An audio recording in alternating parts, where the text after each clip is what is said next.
हाँ जी, नमस्कार। राधे राधे, जय श्री कृष्णा। कैसे हैं सब लोग? बढ़िया, मज़े में, आनंद में। चलिए, ईश्वर आप सबको हमेशा आनंद में रखें, खूब मज़े में रखें, खूब स्वाध्याय करें, खूब अध्ययन करें, खूब मेहनत करें और अपनी कर्म पथ के ऊपर लगातार बढ़ते चलें। दोस्तों, हम बात कर रहे थे मौर्यकालीन समाज की, और मौर्यकालीन समाज में हमने कुछ चर्चा की। जैसे मैंने आपको बताया कि मौर्यकालीन समाज के बारे में जानकारी हमें मेगस्थनीज अपनी इंडिका में देता है, और साथ ही साथ कौटिल्य अपने अर्थशास्त्र में तो देता ही है। कौटिल्य ने अपने अर्थशास्त्र में मौर्यकालीन समाज को 4 वर्णों में विभाजित किया था। वही 4 वर्ण जो वैदिक सभ्यता के दौरान से चले आ रहे थे। कौन कौन से? ब्राह्मण, क्षत्रिय, वैश्य और शूद्र। लेकिन पहली बार कौटिल्य अपने अर्थशास्त्र में एक बात लिखता है। क्या बात लिखता है? वो कहता है कि आर्यों को पहली बार, माफ कीजिएगा, कि शूद्रों को उसने पहली बार आर्य कहा। शूद्रों का समीकरण पहली बार कहां पर आर्य के रूप में किया गया, तो ये ध्यान देना विशेष बात बन जाती है आपकी कौटिल्य के अर्थशास्त्र में। फिर लेकिन आगे बात करी थी हमने मेगस्थनीज की, फेंकू बाबा। उन्होंने तो बहुत लंबी लंबी फेंकी। क्या फेंकी? उन्होंने कहा कि संपूर्ण भारतीय जो समाज था, वो समाज 7 जातियों में विभाजित था। 7 जातियां बताई उन्होंने। मैंने आपको कहा कि एक बार जब भ्रमण के लिए गए तो कुछ एक छोटी सी मैंने कहानी बना करके जो है इस माध्यम से आपको समझाने का प्रयास किया था। मैंने आपको कहा कि उन्होंने कहा कि दार्शनिक, फिर उन्होंने कहा कि कृषक, फिर उन्होंने कहा शिकारी, और शिकारी के साथ पशुपालक बताया। फिर व्यापारी के साथ उन्होंने शिल्पी बताया। फिर योद्धा या सैनिक, और निरीक्षक और मंत्री। ये 7 जातियां बताते हैं। कौन बताते हैं? मेगस्थनीज साहब बताते हैं अपने ग्रंथ इंडिका में। ठीक है, ये चर्चा हम लोग कर चुके। अब यहाँ पर अर्थशास्त्र में विशेष रूप से मौर्यकालीन स्त्रियां जो थी, इन स्त्रियों के बारे में कुछ विशेष विवरण आपको देखने को मिलते हैं। अर्थशास्त्र में कहा गया कि साहब मौर्यकालीन समाज में स्त्रियों की स्थिति बहुत अच्छी थी। स्त्रियों की स्थिति अच्छी थी, उन्हें विवाह विच्छेद करने की अनुमति थी। और जब जब वो विवाह विच्छेद करती थी, भाई कोई क्रूर व्यक्ति मिल जाए तो उसको वो विवाह तोड़ सकती थी। अब क्रूर व्यक्ति के चुंगल से बच गई यदि कोई महिला, तो वो फिर क्या हो गया? उसको मोक्ष की प्राप्ति हो गई। किसकी प्राप्ति हो गई? मोक्ष की प्राप्ति। तो ध्यान रखिएगा कि विवाह विच्छेद की अनुमति उनको प्राप्त थी, और विवाह विच्छेद जब होता था उसे मोक्ष कहा जाता था। क्या कहा जाता था? मोक्ष। साथ ही साथ यहाँ पर एक उल्लेख और मिलता है कि मौर्य काल में गणिकाएं, मतलब वेश्याएं या प्रोस्टिट्यूट्स जिन्हें हम बोलते हैं, उनकी स्थिति भी बहुत अच्छी थी। एक तरीके से जिस है दृष्टि से, है नज़र से उनको देखा जाना चाहिए, वो उस नज़र से नहीं देखा जाता था। उनका सम्मानजनक जीवन जीती थी। उन्हें रूपा जीवी कहा गया है। और साथ ही साथ इनके लिए एक अध्यक्ष होता था, जिसे क्या कहा गया? गणिका अध्यक्ष, जिसकी चर्चा हम लोग कर चुके। ठीक है, आगे बात समझिए।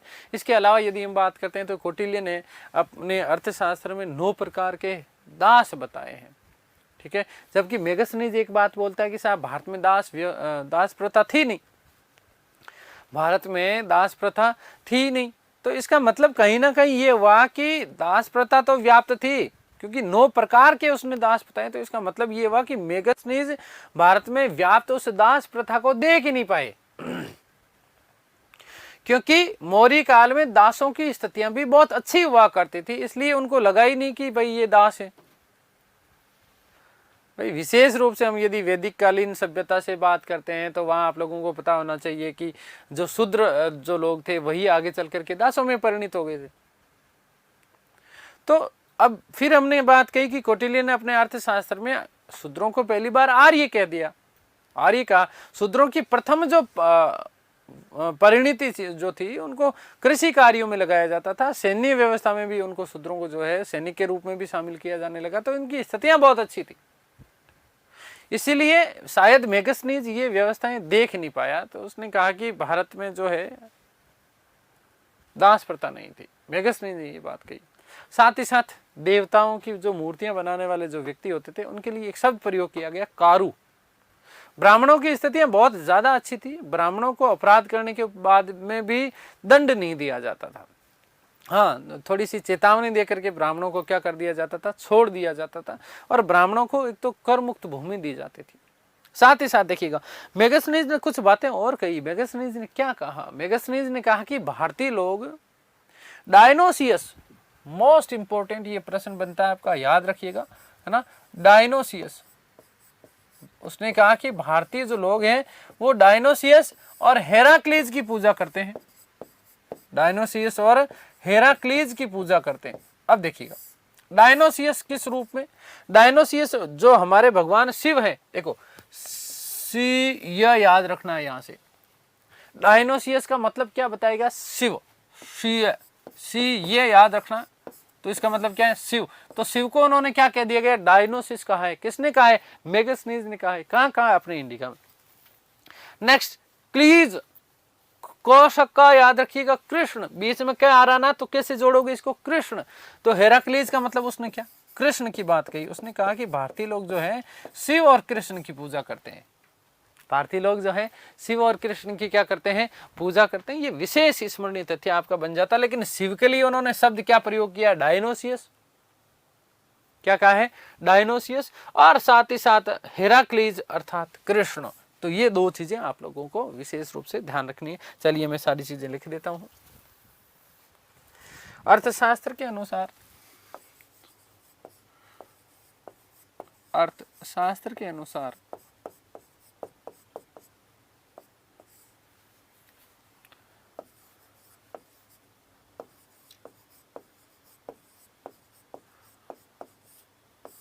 मौर्यकालीन समाज में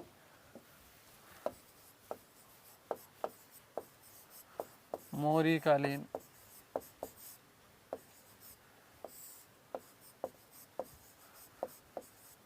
समाज में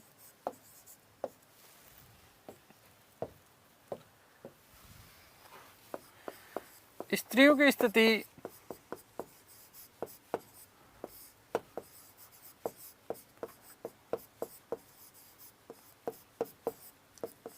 अच्छी थी,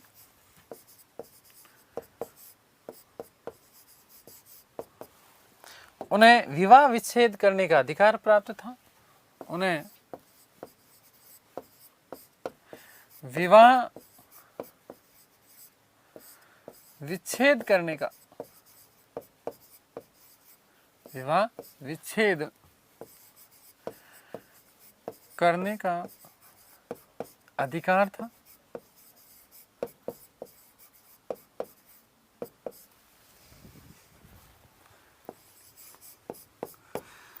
विवाह विच्छेद को मोक्ष कहा जाता था, विवाह विच्छेद को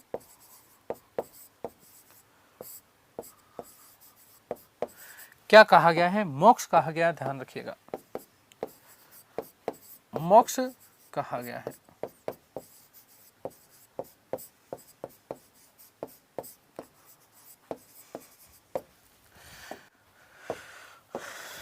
वेश्याओं को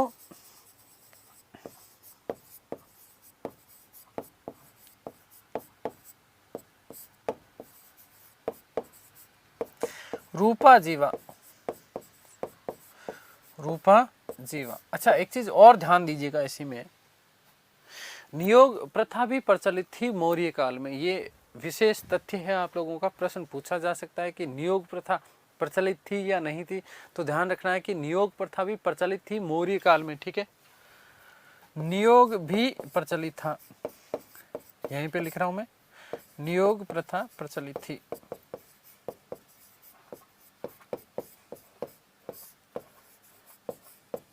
ठीक है, तो वेश्याओं को रूपा जीवा, वे उनके अध्यक्ष को, वे उनके अध्यक्ष को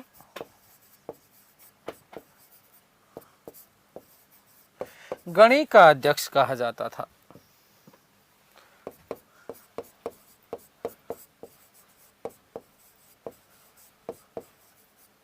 क्या कहा जाता था, गणी का अध्यक्ष कहा जाता था। देखिएगा कि कौटिल्य, ये इंपॉर्टेंट तथ्य बन जाता है आपका, 9 प्रकार के दासों का उल्लेख करता है, 9 प्रकार के दासों का उल्लेख करता है।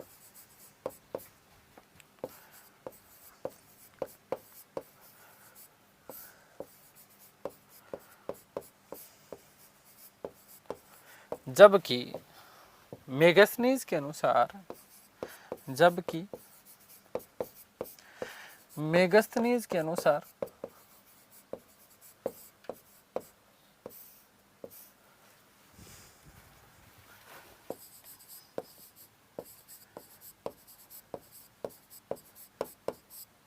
भारत में दास प्रथा नहीं थी। भारत में दास प्रथा नहीं थी।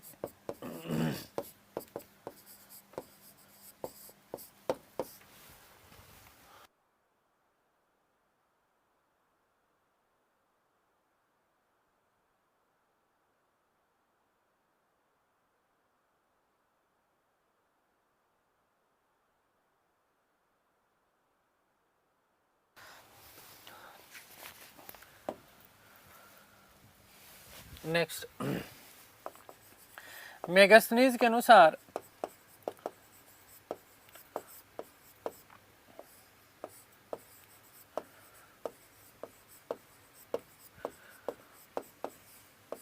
भारतीय लोग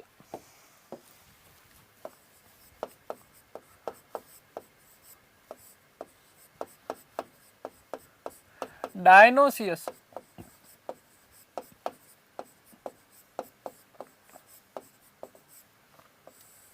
और डायनोसियस का मतलब क्या है? शिव।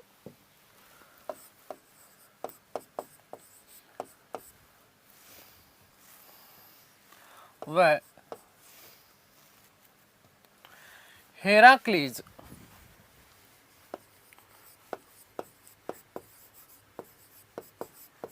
हेराक्लीज और हेराक्लीज का मतलब ध्यान रखिएगा कृष्ण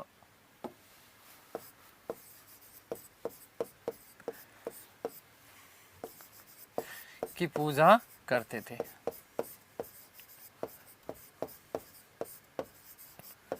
ठीक है, नेक्स्ट बात,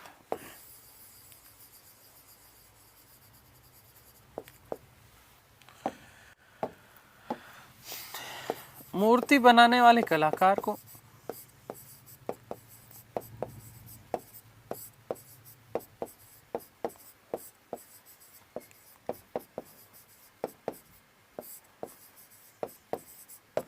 कारु कहा गया है। कारु कहा गया है।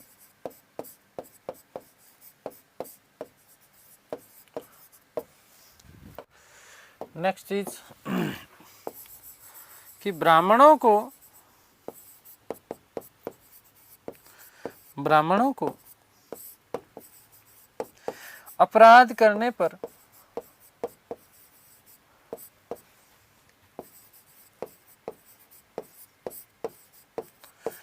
दंड नहीं दिया जाता था। दंड नहीं दिया। उन्हें दान में दी जाने वाली भूमि को, उन्हें दान में दी जाने वाली भूमि को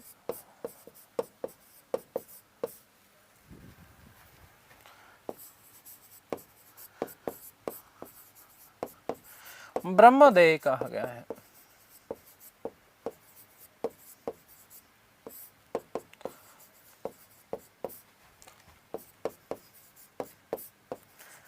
ठीक है, एक थोड़ा सा और यदि आप इसके साथ में याद रखना चाहें तो याद रख सकते हैं। क्या याद रख सकते हैं कि जैसे मौर्य काल में अर्थशास्त्र में एक चीज और उल्लेख मिलता है कि बड़े घर की जो महिलाएं होती थी, उन बड़े घर की महिलाओं को बाहर निकलने का अधिकार नहीं था, या फिर बाहर नहीं निकलती। अधिकार तो था लेकिन बाहर नहीं निकलती थी, और उन्हें क्या कहा गया था? अनिष्कासिनी कहा गया था। उन्हें क्या कहा गया था? निष्कासिनी। ठीक है, तो ये भी उल्लेख इस प्रकार का मिलता है, थोड़ा सा दिमाग में रखिएगा। साथ ही साथ रूपा जीवा का आपको विशेष रूप से ध्यान में रखना है। तो ये हमने सारी की सारी चर्चाएं, ये सारी की सारी बात मौर्यकालीन समाज से संबंधित हमने बातें कर ली है। ठीक है, अब हम जो बात करने वाले हैं बेटा, बहुत महत्वपूर्ण टॉपिक हम लोग पढ़ने वाले हैं, मौर्यकालीन अर्थव्यवस्था, जहां से आपका प्रश्न आता ही आता है। तो मौर्यकालीन अर्थव्यवस्था के बारे में एक तो देखो हमें जानकारी कहाँ से मिलती है। एक हमें मिलती है अर्थशास्त्र, तो सबसे बड़ा स्रोत है ही है। साथ ही साथ इंडिका। देखो अर्थशास्त्र में कर व्यवस्था का उल्लेख मिलता है, भूमि व्यवस्था का उल्लेख मिलता है, बहुत सारी चीजें। ठीक है। वहीं इंडिका में भी कर व्यवस्था का उल्लेख मिलता है, जहां एक बात कही गई है भाग, मतलब देखो अर्थशास्त्र में एक उल्लेख मिलता है कि भाग षष्टम दे, मतलब 1/6 भाग कर के रूप में। वहीं इंडिका में 1/4 का उल्लेख मिलता है।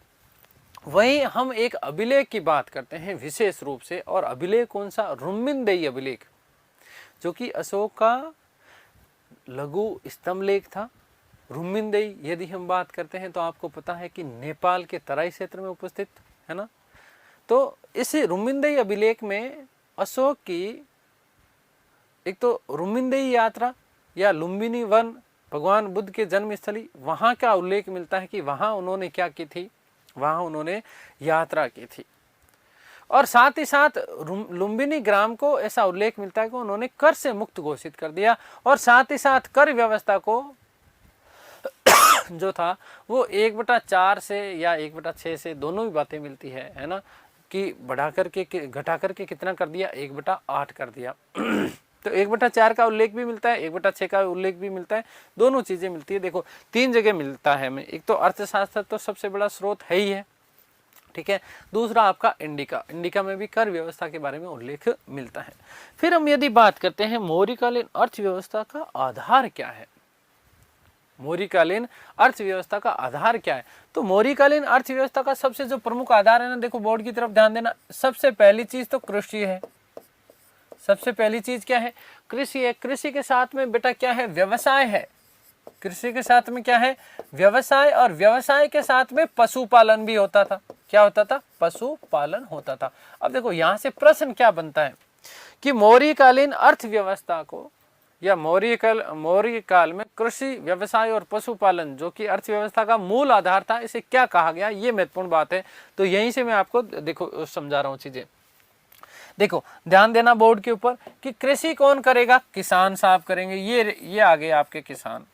कृषि कौन करेगा? किसान करेगा। हाथ में पावड़ा और कंधे पे हल, हाथ में पावड़ा और कंधे पे हल लेके किसान जो क्या करेगा? खेती करेगा भाई, कृषि करेगा। आगे बात समझ में क्लियर है? व्यापारी, यहां पे कौन होगा? व्यापारी। व्यापारी क्या करेगा? व्यापार करेगा, ये हाथ में तुला लेकर के सामान तोलेगा। और पशुपालन कौन करेगा? पशुपालक। कौन करेगा? पशुपालक। हाथ में ये लो लठ लेकर के पशुपालन करेगा। क्या करेगा? पशुपालन। 3 लोग, अलग अलग लोग होंगे। अब देखिएगा, इधर से मानना कि इधर से कृषक आया, इधर से पशुपालक आया, और इधर से कौन आ गया? आपका व्यापारी आ गया। तीनों एक साथ बैठेंगे, जब मिल बैठेंगे 3 यार, जब मिल बैठेंगे 3 यार तो क्या करेंगे? हाँ क्या करेंगे? बातें करेंगे। क्या करेंगे? बातें करेंगे। और क्या करेंगे भाई? तो बातों को हम लोग क्या बोलते हैं बेटा? वार्ता। क्या बोलते हैं? वार्ता। तो इस संपूर्ण चीज को क्या कहा जाता था? वार्ता कहा जाता था। मोस्ट इंपोर्टेंट जो सबसे ज्यादा बार प्रश्न पूछा गया ये यही आपका बनता है कि मौर्यकालीन अर्थव्यवस्था का आधार कृषि, व्यवसाय और पशुपालन था। इन्हें सम्मिलित रूप में क्या कहा गया है?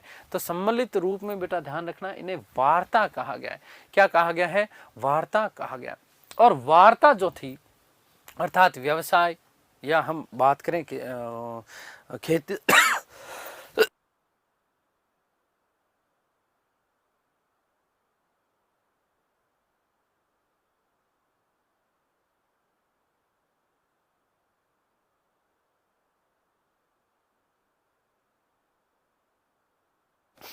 चलिए, तो ध्यान रखना कि वार्ता का मतलब, देखो अर्थशास्त्र में एक बात और लिखी गई है। क्या बात लिखी गई है?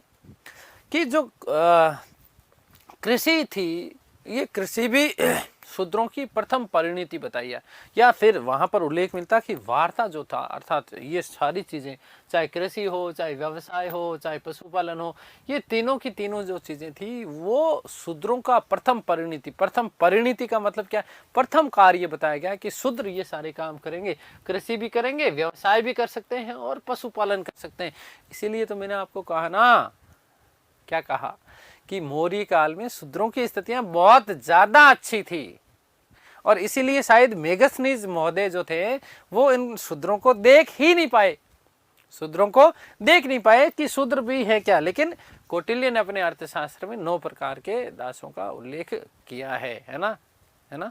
तो ध्यान रखना कि इन्हीं चीजों को विशेष रूप में पढ़ना है आपको, यहां से ये प्रश्न आपका बनता है।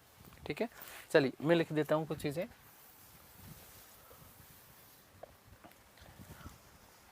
मौर्यकालीन अर्थव्यवस्था।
तो ध्यान दीजिएगा, हम बात कर लेते हैं मौर्यकालीन अर्थव्यवस्था के उल्लेख की।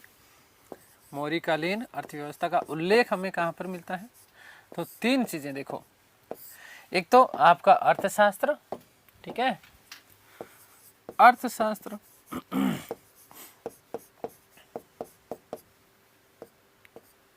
ठीक है। उसके बाद यदि हम बात करते हैं तो इंडिका में कर व्यवस्था का उल्लेख मिलता है, ध्यान देना बेटा। और एकमात्र ऐसा अभिलेख है, वेरी मोस्ट इंपोर्टेंट, जो आपका प्रश्न बनता है, क्या बनता है कि एकमात्र कौन सा ऐसा अभिलेख है जो मौर्यकालीन कर व्यवस्था के बारे में जानकारी देता है? तो रुम्मिनदेई स्तंभलेख। रुम्मिनदेई स्तंभलेख से भी हमें मौर्यकालीन कर व्यवस्था के बारे में क्या मिलती है? जानकारी। तो यहीं पर मैं लिख देता हूं, रुम्मिनदेई अभिलेख नेपाल के तराई क्षेत्र में हुआ है ना। यहाँ नेपाल के तराई क्षेत्र से हमें ये प्राप्त होता है, रुम्मिनदेई अभिलेख,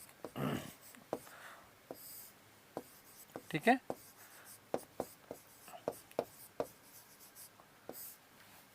यहाँ तीनों जगह हैं जहां से हमें मौर्यकालीन अर्थव्यवस्था के बारे में जानकारी। आधार क्या है? कृषि है, पशुपालन है और व्यवसाय है, ठीक है। मौर्यकालीन अर्थव्यवस्था का आधार क्या है?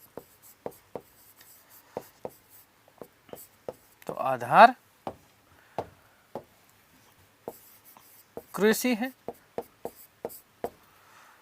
व्यवसाय है, और बेटा जी याद रखना कि साथ में क्या है? पशुपालन। क्या है? पशुपालन, ठीक है। क्लियर? देखो इधर से किसान ले आना, ये लो वापस बना देता हूं मैं डायग्राम ताकि चीजें आपको ज्यादा याद रहें। इधर से आपका कौन आ गया? किसान साहब आ गए, ठीक है। इधर से व्यवसायी आ गया, व्यापारी, सेठ जी, बनिया जी बैठे बैठे आराम से हाथ में तुला में जो है सामान तोल रहे हैं, ठीक है। और इधर से पशुपालक ले आओ, ठीक है। और साथ में जब तीनों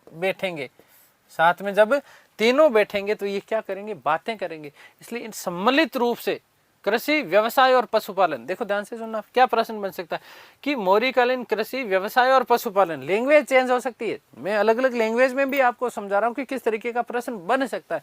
तो कृषि, व्यवसाय और पशुपालन को सम्मिलित रूप में क्या कहा जाता था? वार्ता कहा जाता था। ठीक है, याद रखिएगा। इन तीनों को सम्मिलित रूप में, इन तीनों को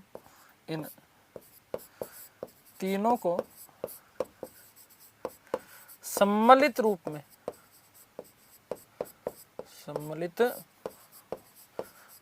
में वार्ता कहा गया है। क्या कहा जाता था? वार्ता कहा जाता था। वार्ता कहा जाता था। आगे बात समझ क्लियर है? और देखिएगा, शूद्रों की प्रथम परिणति, शूद्रों की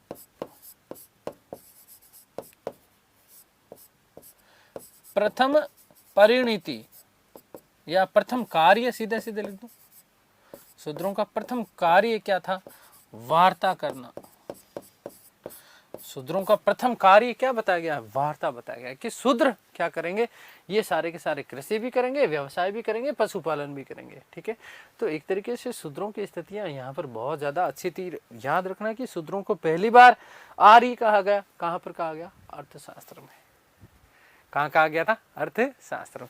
चलिए आगे कुछ बातें करने वाले हम विशेष रूप से। अब देखो, ध्यान से सुनना। मौर्यकालीन कृषि। ठीक है, ध्यान से सुनना। मौर्यकालीन कृषि की यदि हम बात करें, चर्चा करें, तो कृषि आप कहाँ करोगे भैया? खेत में। समझना इन चीजों को। कहाँ पर करोगे? ये रहा आपका खेत, भूमि है।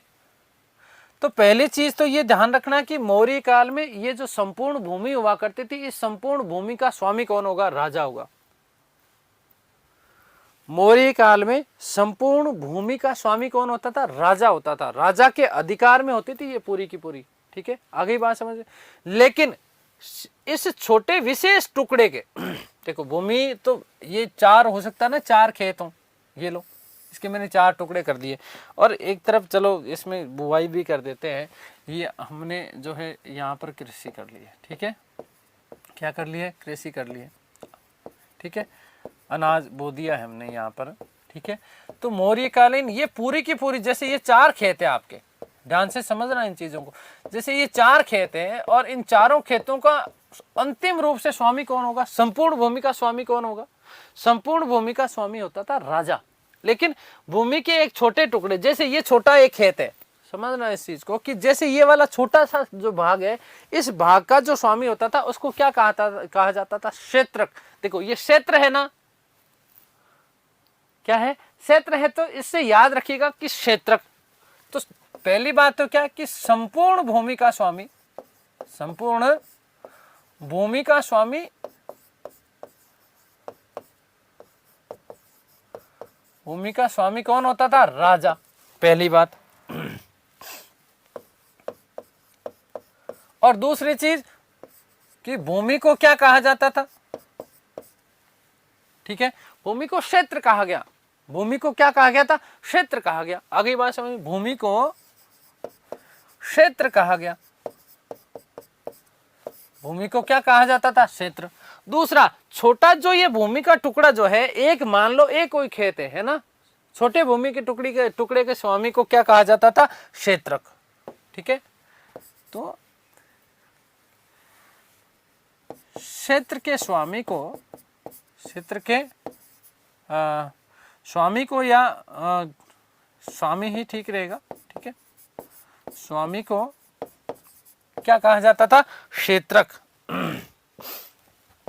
क्या कहा जाता था? क्षेत्रक। अब देखो समझना इसका अर्थात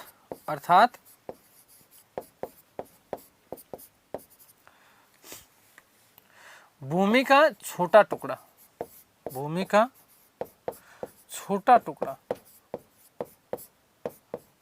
छोटा टुकड़ा, छोटा टुकड़ा, या छोटे टुकड़े के स्वामी को, है ना, छोटे टुकड़े के स्वामी। ठीक है, आगे बात समझ में क्लियर है ना? देखो कंफ्यूजन नहीं होना है। पूरी की पूरी जो भूमि है, इस पूरी भूमि का, संपूर्ण भूमि का स्वामी कौन है? राजा है। भूमि को क्या कहा जाता था? क्षेत्र कहा गया। ठीक है, क्षेत्र के स्वामी को क्षेत्रक, क्षेत्र का मतलब जो एक खेत है उस खेत का जो स्वामी होता था वो क्या कहलाता था? क्षेत्रक कहलाता था। अब खेत का स्वामी है तो यहाँ कोई ना कोई काम भी तो करने आएगा, यहाँ कोई ना कोई काम करने आएगा, यस और नो भाई। वहां उस पर भूमि पर कृषि करने वाला काश्तकार, या फिर हम बोल देते हैं छोटा किसान जिसके पास स्वयं की भूमि नहीं होती थी, उस व्यक्ति को क्या कहा जाता था? तो उस व्यक्ति के लिए देखो ध्यान से सुनना। अब होता क्या है ना, जिसके पास, बेचारे के पास, जैसे मेरे पास मेरी जमीन नहीं है, अब मेरे पास मेरी जमीन नहीं है तो फिर मैं क्या करूंगा भाई? क्षेत्रक से लूंगा। क्षेत्रक किसके अधीन है? राजा के अधीन है। ठीक है, अब राजा के अधीन तो क्षेत्रक, क्षेत्र के अधीन कौन हो जाएगा? छोटा काश्तकार। अब काश्तकार ज्यादातर क्या करता था? कृषि करता था, और कृषि करने के बाद उसके पास तो कुछ बचता ही नहीं था, क्योंकि 1/6 भाग कर के रूप में, कुछ भाग फिर क्षेत्रक ले लेगा, और फिर खुद के पास में कुछ बचेगा क्या? ज्यादा कुछ बचेगा ही नहीं। अब ज्यादा नहीं बचेगा तो ज्यादातर उसे क्या करना पड़ेगा? उपवास करना पड़ेगा। याद रखना, ये ट्रिक बता रहा हूं मैं आपको याद रखने की। तो कृषि करने वाला काश्तकार या किसान जो होता था वो क्या कहलाता था? उपवास कहलाता था। क्या कह दिया गया उसको? उपवास कह दिया गया। आगे बात समझ क्लियर है?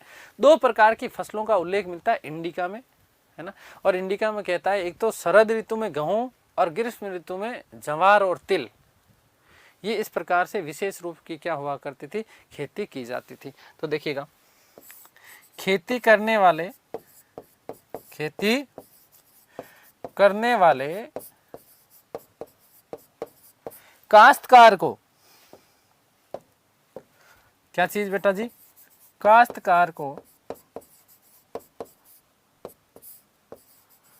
ध्यान रखना उपवास कहा जाता था, क्योंकि ज्यादातर उपवास पे रहता था बेचारा जीव, उपवास कहा जाता था। ठीक है, क्या कहा जाता था? उपवास कहा जाता था। दूसरी चीजें कि 2 प्रकार की फसलें, विशेष रूप से 2 प्रकार की फसल, एक तो होती थी शरद ऋतु में और एक होती थी ग्रीष्म ऋतु में। शरद में, सर्दी में गेहूं होते, और ग्रीष्म में क्या? ज्वार और तिल। शरद ऋतु और दूसरी ग्रीष्म।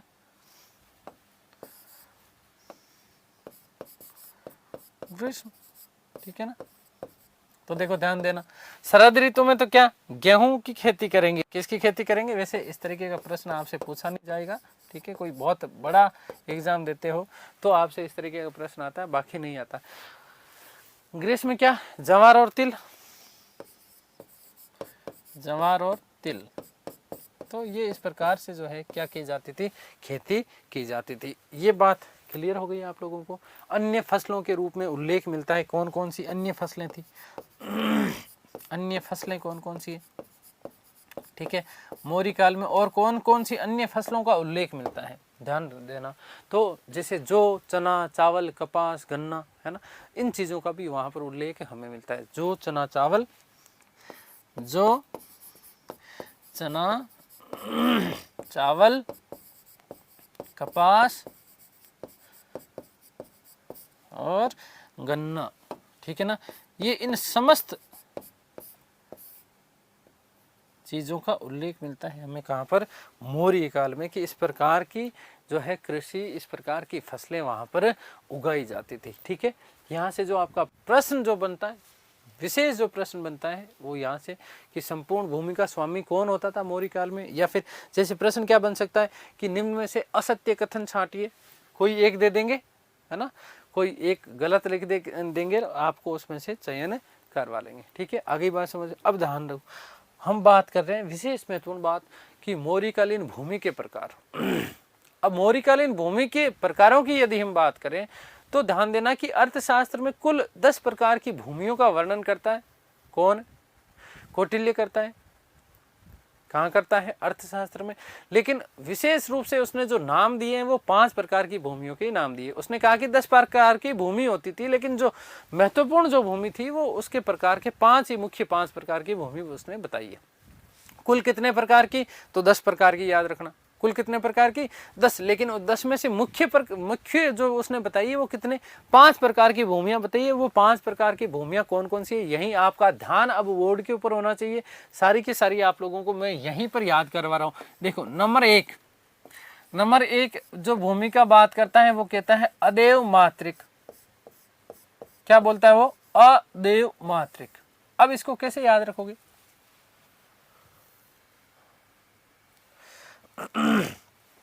कैसे याद रखोगे? कहीं पर भी किसी भी शब्द के पीछे यदि अ शब्द आ जाता है तो इसका मतलब यह है कि वो उसका शाब्दिक अर्थ हमेशा नेगेटिव सेंस में जाता है। अदैव मात्रिक मतलब जहां पर देवताओं की मात्रिक कृपा नहीं होगी। अब देवताओं की कृपा नहीं होगी तो इसका मतलब क्या नहीं होगा? वर्षा नहीं होगी। तो बिना वर्षा जोती जाने वाली भूमि जो कि कृत्रिम संसाधनों के ऊपर जो है निर्भर हुआ करती थी। और कृत्रिम संसाधन बोले तो जब मैंने आपको चंद्रगुप्त मौर्य पढ़ाया था तब मैंने आपको कहा कि 312 ईसा पूर्व में चंद्रगुप्त मौर्य के काल में 12 वर्ष का भयंकर काल पड़ा था। और उसी समय के आसपास जब उसने सुदर्शन झील का निर्माण करवाया, अपने प्रांतपाल पुष्यगुप्त वैश्य को आदेश दिया और गिरनार में उसने क्या करवाया? सुदर्शन झील का निर्माण करवाया। तो मौर्य काल में सिंचाई का सबसे बड़ा जो स्रोत माना जाता है वो सिंचाई का सबसे बड़ा स्रोत था बेटा, एक तो सुदर्शन झील। दूसरा, अभी पिछले फर्स्ट ग्रेड में एक प्रश्न पूछा गया था। क्या प्रश्न पूछा गया था? कि घेरदार कुएं, रिंग वेल्स, घेरदार कुओं का उल्लेख कहां पर मिलता है? तो ध्यान रखना कि कौटिल्य के अर्थशास्त्र में मिलता है। कौन से काल के दौरान? तो मौर्य काल के दौरान। तो अदेव मात्रिक का मतलब समझ गए कि जहां पर देवताओं की कृपा नहीं होगी। पहला क्लियर हो गया। चलो देखो दूसरा मैं यहीं पर बता देता हूं आपको। नंबर दो क्या है? देव मात्रिक।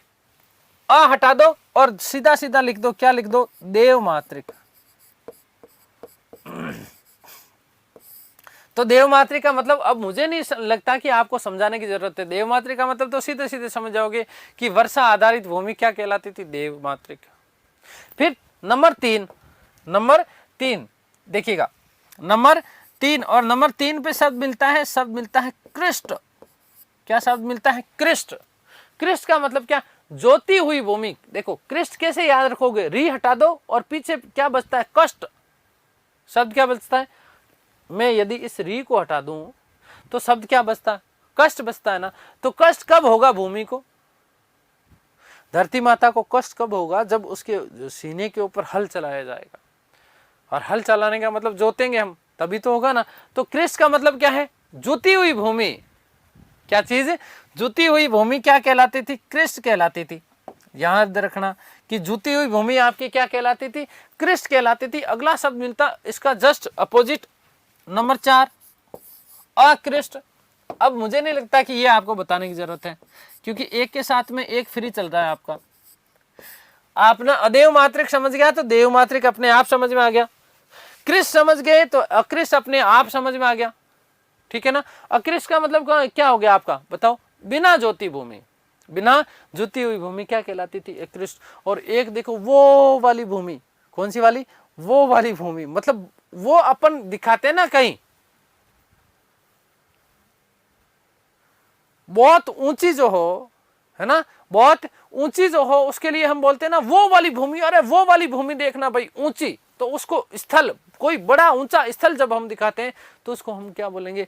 स्थल। 5वां शब्द क्या मिलता है बेटा? स्थल। स्थल का मतलब क्या है? स्थल का मतलब है कि ऊंची भूमि। अब जो सबसे ज्यादा बार प्रश्न पूछा जा चुका है उसकी बात करते हैं। देखो राजकीय भूमि और वन्य भूमि का जो अध्यक्ष होता था वो सीता अध्यक्ष कहलाता था। क्या कहलाता था? सीता अध्यक्ष। और भूमि जोतकर अन्न या पदार्थ जो उससे निकलता था उस अन्न या पदार्थ को सीता कहा जाता था। क्या कहा जाता था?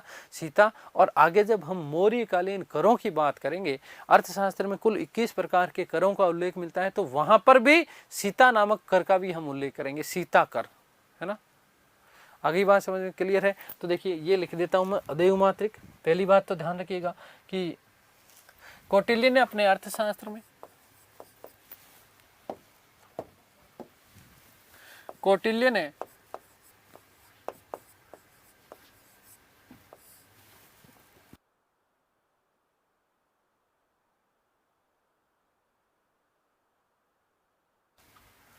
कौटिल्य ने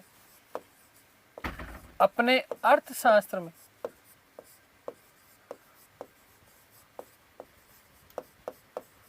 कौटिल्य ने अपने अर्थशास्त्र में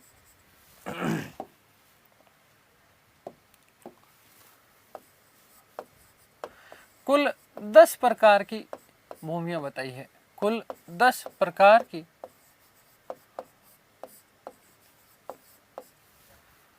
भूमि बताई है।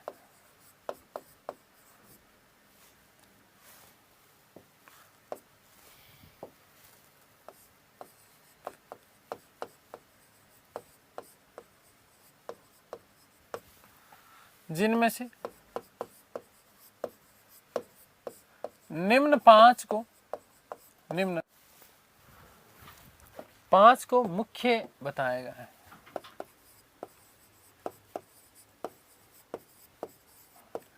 मुख्य बताया है। अदेव मात्रिक पहला नंबर 1, अर्थात बिना वर्षा। अदेव मात्रिक क्या होगा बेटा? बिना वर्षा के।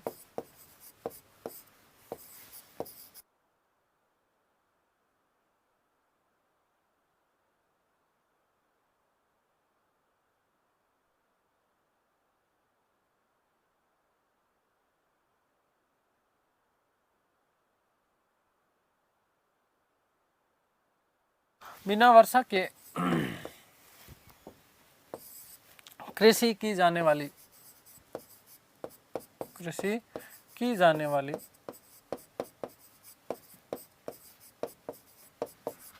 भूमि, या फिर इसका मतलब हम ये भी बोल सकते हैं कि कृत्रिम साधनों द्वारा सिंचित भूमि,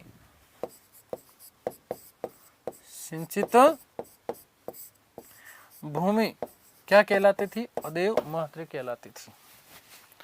नेक्स्ट, देवमात्रिक। देवमात्रिक का मतलब तो सीधा सीधा है, वर्षा आधारित भूमि।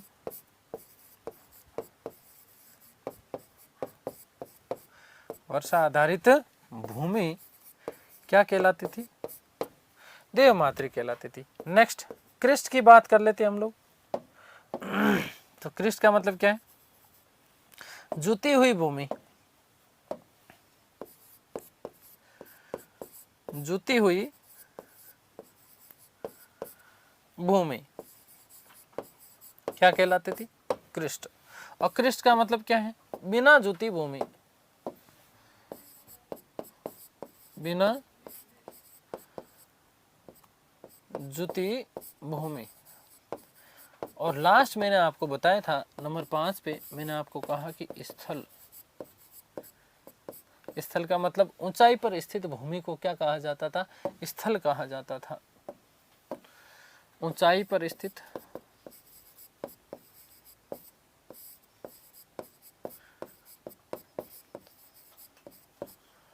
भूमि क्या कहलाती थी? स्थल कहलाती थी।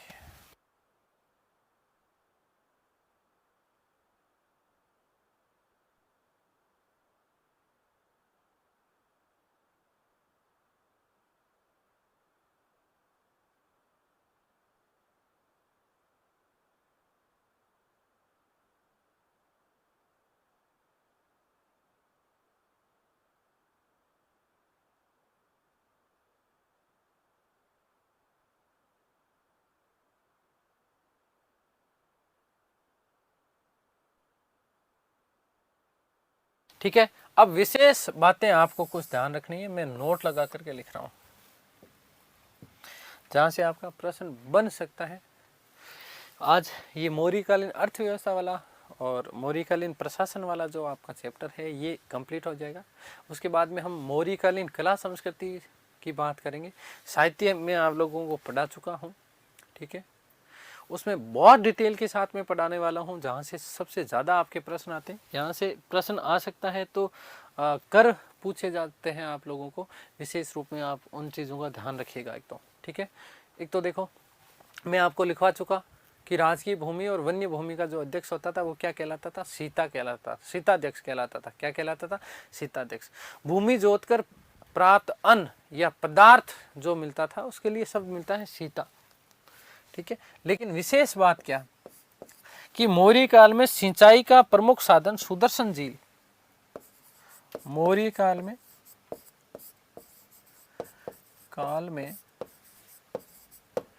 सिंचाई का प्रमुख साधन, सिंचाई का प्रमुख साधन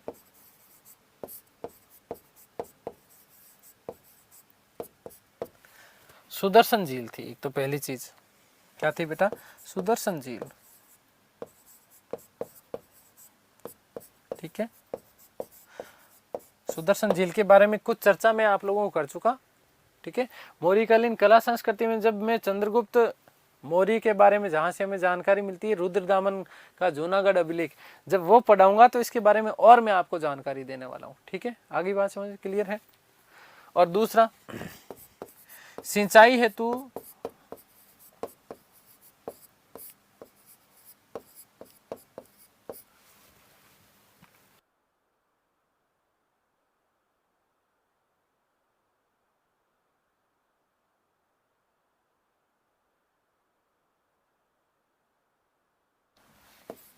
घेरदार कुएं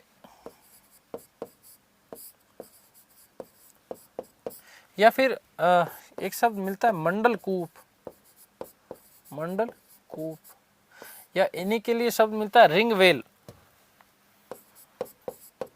रिंग वेल का प्रयोग भी किया जाता था।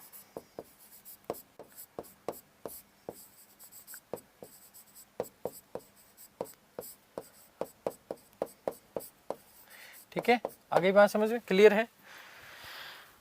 दूसरा, भूमि से प्राप्त अन्न या पदार्थ को क्या कहा जाता था? सीता। मोस्ट इंपोर्टेंट, कि भूमि से प्राप्त अन्न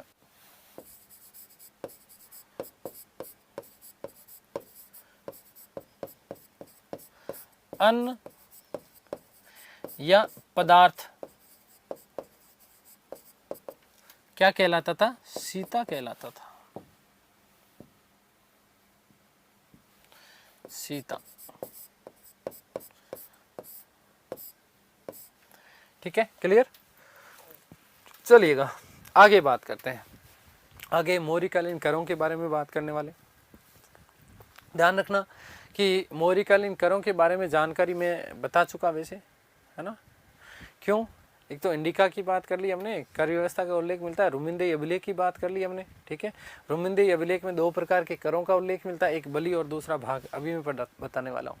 लेकिन अर्थशास्त्र में कुल 21 प्रकार के करों का उल्लेख मिलता है। और अर्थशास्त्र में मैंने आपको कहा नहीं, वहां पर लिखा हुआ है एक बात, क्या? भाग षष्टम दे, भाग षष्टम दे, मतलब 1/6 भाग, 1/6 भाग कर के रूप में लिया जाता था। वहीं इंडिका में 1/4 भाग का उल्लेख मिलता है। अब इन 21 प्रकार के करों का उल्लेख जहां जो कि अर्थशास्त्र में किया गया, उसमें से कौन कौन से महत्वपूर्ण है? तो देखो एक ट्रिक बता रहा हूं, है ना? क्या ट्रिक है? एक जीजी थी, बहिना, उनका नाम था सीता जी। क्या नाम था? सीता जी। शादी नहीं हो रही थी बहुत समय से, है ना? तो ये केवल याद रखने के लिए, अन्य भाव में नहीं लेना है इसको किसी भी रूप में। ये चीजों का विशेष रूप से ध्यान रखना कि अपने पड़ोसन के पास में गई। किसके पास में गई? पड़ोसन के पास में गई। अब पड़ोसने, आपको पता है ना, खतरनाक होती है, गलत राय देंगी, है ना? क्या राय दी? उसने कहा ये शादी नहीं हो रहा, एक काम कर, क्या? ये भाग जा। क्या कर बेटा? भाग। तो देखिएगा, पहला चीज यहां पर लिख रहा हूं, पहली बात उसने क्या कहा? भाग। किसको कहा? सीता को। किसको कहा? भाग सीता परणे कर, कि है सीता भाग जा और क्या कर ले? परणे कर। भाग सीता परणे कर और बलि चढ़ जा। क्या चढ़ जा? बलि चढ़ जा। भाग सीता परणे कर, तू बलि चढ़ जा, तू ना चढ़े तो सेतु बंद बना। तू ना चढ़े तो सेतु बंद बना, और सेतु बंद बना करके वहां से हिरण लेके आ, और हिरण को जब बलि चढ़ाएगी तो वो डरता डरता विष्टि करेगा। वो डरता डरता क्या करेगा? विष्टि करेगा। तो ये एक मैंने ट्रिक बना रखी है ताकि आपको सहज रूप में याद हो जाए। यहाँ से प्रश्न बनता है आपका, देखो क्या कौन कौन से कर हैं। ठीक है, तो मैंने क्या कहा कि भाग सीता परणे कर, भाग सीता परणे कर और बलि चढ़ जा, तू ना चढ़े तो सेतु बंद बना, तू ना चढ़े तो सेतु बंद बना, और सेतु बंद बना करके हिरण को लेके आ, और हिरण डरता डरता विष्टि करेगा। क्या करेगा? विष्टि करेगा। चलिए देखो, अब मैं ट्रिक के माध्यम से बता रहा हूं आपको सारी चीजें, देखो ध्यान से सुनना भाई। कि मोहरी कालीन कर,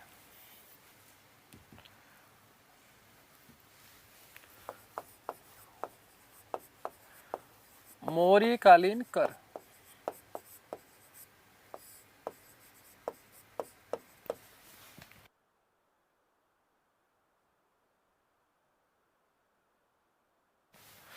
अर्थशास्त्र में, अर्थशास्त्र में कुल 21 प्रकार के करों का उल्लेख मिलता है। कुल 21 प्रकार के करों का उल्लेख मिलता है।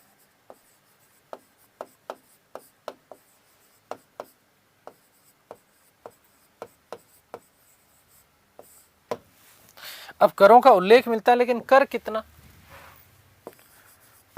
कर कितना? तो देखिएगा, अर्थशास्त्र में है ना, 3 बातें करूंगा मैं आपके सामने। एक तो अर्थशास्त्र में कहता है कि 1/6 भाग, ठीक है। नंबर 2 बात कर लेते हैं इंडिका की, इसकी इंडिका की। तो इंडिका के भी ध्यान रखना कि इंडिका में 1/4 भाग, कितना? 1/4 भाग, 1/4 भाग। वहीं पर मैंने आपको कहा कि रुम्मिनदेही अभिलेख, कौन सा? रुम्मिनदेही अभिलेख, जिसमें मोहरीकालीन कर व्यवस्था की उल्लेख मिलता है। तो वहां पर तो कहा गया कि घटा करके 1/8 कर दिया, 1/4 से 1/8 कर दिया। ऐसा उल्लेख कहाँ मिलता है? रुम्मिनदेही में। और आगे इसको और पढ़ेंगे अब, ठीक है। तो प्रमुख कर कौन कौन से हैं? प्रमुख कर, तो नंबर 1 भाग। नंबर 1 क्या है बेटा? भाग। भाग का मतलब क्या है? हिस्सा होता ना। भाग का मतलब क्या होता है? हिस्सा। हिस्सा किससे लेंगे हम? जो हमारा उत्पादन होगा, है ना। तो उत्पादित उपज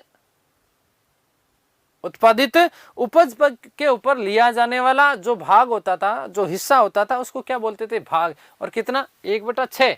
कहाँ? अर्थशास्त्र के अनुसार, और इंडिका के अनुसार 1/4। तो उत्पादित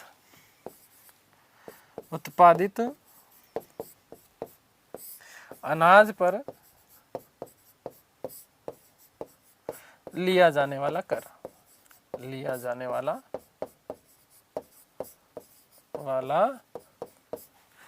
कर क्या कहलाता था? आपका भाग कहलाता था। नंबर 2 सीता। तो मैंने कहा ना, भाग सीता, क्या चीज? सीता।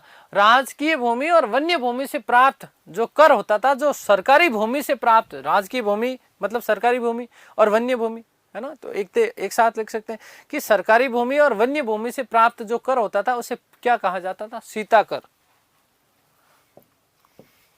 सरकारी भूमि, सरकारी भूमि, सरकारी का मतलब राजकीय बेटा, वे वन्य भूमि, वे वन्य भूमि से प्राप्त, भूमि से प्राप्त क्या कहलाता था? भाग सीता। नंबर 3 परणे कर। नंबर 3 क्या है? परणे कर।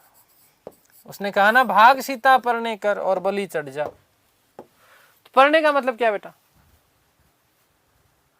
परणे का मतलब क्या? परणे कर का मतलब क्या है? अरे ध्यान रखना, जैसे परणे का मतलब शादी है ना, परणे का मतलब शादी होगा, शादी के ऊपर लगने वाला कर है ना। हाँ, सही पकड़े हैं, सही सोच रहे हैं। लेकिन आपको पता है ना, शादी करने के साथ ही आपातकाल स्टार्ट हो जाते हैं आपके, कि शादी क्या करी, आपातकाल लग गया, क्या लग गया? आपात। तो आपातकालीन कर मौर्य काल में, ये पूछा गया प्रश्न बहुत बार। पढ़ने का मतलब देखो शादी, इससे जोड़ लेना है ना, लेकिन ऐसे दिमाग में रखना कि भाई साहब ने कहा था, गुरुजी ने कहा था कि जैसी परिणय करोगे, जैसी शादी करोगे, आपातकाल लग जाएगा आपका। तो आपातकालीन कर, मौर्य काल का आपातकालीन जो कर था वो क्या था? परिणय कर। आपातकालीन कर, आपातकालीन कर मौर्य काल में जो आपातकालीन कर जो था वो क्या कहलाता था बेटा? परिणय कर। ठीक है, तो भाग सीता परिणय कर और बलि चढ़ जा। नंबर 4, नंबर 4 मैंने क्या कहा? बलि। अब देखो बलि के रूप में यदि दो चीजें एक साथ बताऊंगा, जैसे बलि मौर्य काल में एक प्रकार का भू राजस्व है, लेकिन इसी बलि का संदर्भ हम बात करते हैं जब वैदिक सभ्यता के संदर्भ में, तो वहां पर उल्लेख एक ये भी मिलता है कि राजा को अपनी स्वेच्छा से दी जाने वाली फल फूल भेंट, है ना, इत्यादि इस प्रकार की जो चीजें होती थी वो क्या कहलाती थी? वैदिक काल में बलि कहलाती थी। वहीं मौर्य काल में ये जो बलि है इसका थोड़ा सा स्वरूप बदला, एक प्रकार का भू राजस्व के रूप में उल्लेख मिलता है। और कई जगह जो है बलि चढ़ानी है, ऐसे सोच लेना, बलि चढ़ानी है मंदिर में जाके, तो मंदिर में मतलब धर्म की बात कर रहे हैं, तो कई जगह जो है इसका उल्लेख धार्मिक कर के रूप में भी मिलता है। तो एक प्रकार का भू राजस्व या धार्मिक कर, एक प्रकार का भू राजस्व या धार्मिक कर, धार्मिक कर। तो भाग सीता बलि भाग सीता परिणय कर और बलि चढ़ जा, और क्या तू ना चढ़े तो क्या? सेतु बंद बना। नंबर 5 मैंने क्या कहा? सेतु बंद। अब देखो सेतु किसके ऊपर बनाएंगे बताओ मुझे? भाई सेतु तो जहां पर वो होगा कोई पुलिया, मतलब है ना, ओवरब्रिज, नदी वदी कहीं चलेगी तो उसके ऊपर बनाएंगे ना। सेतु तो उसी के ऊपर बनेगा। पुल किसके ऊपर? नदी को पार करने के लिए पुल बनाए जाते थे। तो अब देखो नदी का मतलब क्या हो गया एक तरीके से? भाई नदी, सुदर्शन झील की भी हम चर्चा कर चुके, तो मतलब सिंचाई के लिए, है ना, नदी से सिंचाई जोड़ने के लिए बता रहा हूं। तो सिंचाई कर जो होता था वो क्या कहलाता था? सेतु बंद। सेतु बंद एक शब्द मिलता है क्या? सेतु बंद का मतलब सिंचाई कर, है ना। सेतु बंद का मतलब क्या है? सिंचाई कर, सिंचाई कर। ठीक है। नंबर 6 हिरण्य। कौन सा? हिरण्य। हिरण्य से याद रखिएगा हिरण। क्या याद रखेंगे? हिरण। आपने प्राचीन समय में देखा होगा कि एक नोट चलते थे कई, जिनके ऊपर हिरण छपा हुआ होता था। नोट बोले तो क्या? नगद नारायण। तो नगद के रूप में लिया जाने वाला जो कर था वो क्या कहलाता था? हिरण्य, नगद कर। और लास्ट में मैंने आपको बताया था, मैंने आपको क्या कहा बेटा? मैंने कहा विष्टि करेगा। क्या करेगा? विष्टि करेगा। तो विष्टि का मतलब बेगारी कर। विष्टि का मतलब क्या होता है? बेगारी।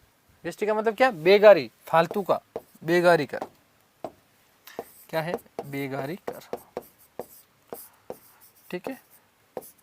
तो ये मैंने आपको कुछ कर बता दिए। देखो, एक उदक भाग और उद्रेंग कर, ये भी सिंचाई कर के रूप में लिए जाते थे, ऐसा उल्लेख मिलता है। ठीक है। एक रज्जू कर उल्लेख मिलता है, रज्जू, है ना। तो याद रखना कि आपके पड़ोस में जो रज्जू रहता है ना, वो भूमि का माप करता था, है ना। तो भूमि माप के समय लिया जाने वाला जो कर था वो क्या कहलाता था बेटा? याद रखना, रज्जू कर। ठीक है। नेक्स्ट, रज्जू कर। ठीक है।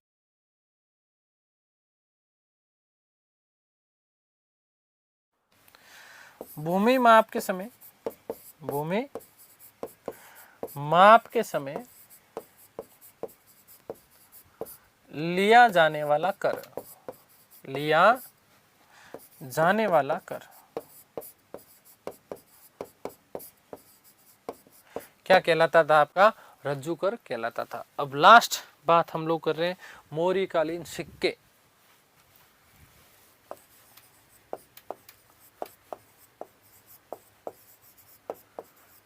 मौर्यकालीन सिक्के। देखो ध्यान देना बेटा, एक तो सीधा सीधा प्रश्न पूछा जा चुका है है ना। क्या प्रश्न पूछा जा चुका, शिक्षक भर्ती परीक्षा में एक प्रश्न आया था कि मौर्य काल की राजकीय मुद्रा कौन सी थी, कारसापर्ण। क्या चीज, कारसापर्ण। सोने का सिक्का, देखो सोने का कलर ही तो बढ़िया होता है ना, सुवर्ण, सुंदर वाला वर्ण वाला है ना, तो सुवर्ण और निष्क ये मौर्य काल में सोने के सिक्के थे। चांदी के सिक्के के रूप में उल्लेख मिलता है कारसापर्ण का, है ना, और दूसरा पण का, और तीसरा धरण।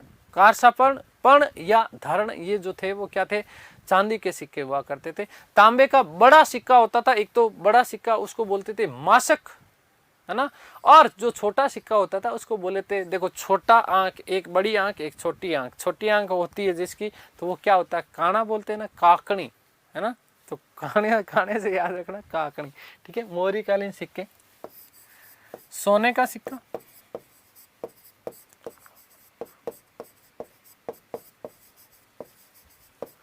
क्या कहलाता था, याद रखिएगा सुवर्ण, और दूसरा शब्द मिलता है निष्क। नंबर 2 चांदी का सिक्का, चांदी का सिक्का, चांदी का सिक्का देखो ध्यान रखना, कारसापर्ण, कारसापर्ण, इसी को कहा जाता था पण, इसी को कहा जाता था धरण। और याद रखना मोस्ट इंपोर्टेंट क्या प्रश्न बन सकता है कि ये राजकीय मुद्रा थी, राजकीय मुद्रा, मौर्यकालीन राजकीय मुद्रा के रूप में कौन सा सिक्का चलता था, तो याद रखना कारसापर्ण, पर्ण या धरण ये कहलाता था। आगे हम बात करते हैं नंबर 3 तांबे का सिक्का।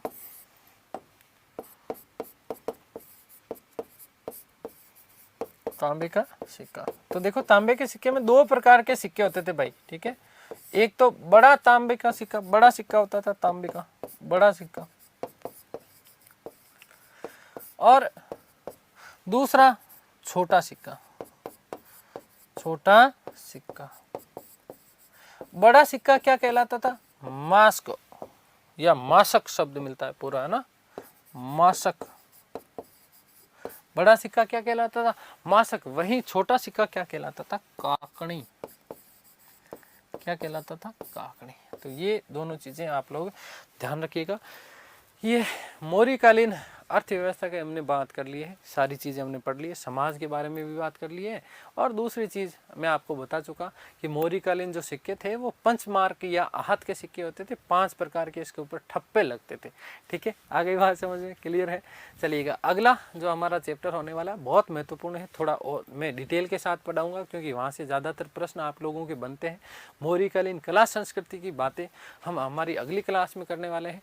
तो ईश्वर से प्रार्थना करता हूँ कि आप सब स्वस्थ रहें, मस्त रहें, तंदुरुस्त, आह्लादित और प्रसन्नचित रहें। इस सृष्टि की संपूर्ण खुशियाँ आपको और आपके परिवार को मिले।